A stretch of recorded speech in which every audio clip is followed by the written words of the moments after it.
السلام علیکم، کیسے ہیں آپ سب؟ الحمدللہ رب العالمین جی کے ہماری 2 روزہ ورکشاپ کا آج سیکنڈ ڈے تھا اور بہت اچھا سیشن گزرا، جس میں دوسرے جو ایکسٹرنلز تھے وہ بھی آئے ہوئے تھے، اور ہمارے جو HOD ڈپارٹمنٹس کے ڈاکٹر اصغر علی خان صاحب، ڈاکٹر سجاد اور اس طرح دیگر اساتذہ کرام بھی، انہوں نے بہت اچھے طریقے سے اس کو مینج کیا اور بہت کچھ ہمیں سیکھنے کا موقع ملا۔ اچھا، ایسی جو ورکشاپس ہوتی ہیں نا، اس میں بیسیکلی مقصد یہ ہوتا ہے کہ ایک تو طلباء کی رہنمائی کی جائے، اور دوسرا یہاں پر آپ سیکھنے کی نئی نئی اپرچونیٹیز ہوتی ہیں۔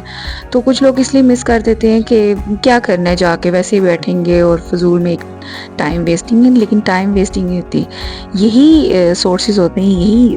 جگہ ہوتی ہیں جہاں آپ جا کے مختلف چیزیں آپ سیکھ سکتے ہیں اور ایسے لوگوں سے استفادہ حاصل کر سکتے ہیں۔ خیر، میں نے تو بہت اچھا سیکھا، اور انشاءاللہ میری پوری کوشش ہے کہ یہی چیزیں میں آگے اسٹوڈنٹس میں بھی ڈیلیور کروں، اور انشاءاللہ آپ آنے والے ڈیز میں بھی بہت اچھا سیکھیں گے انشاءاللہ۔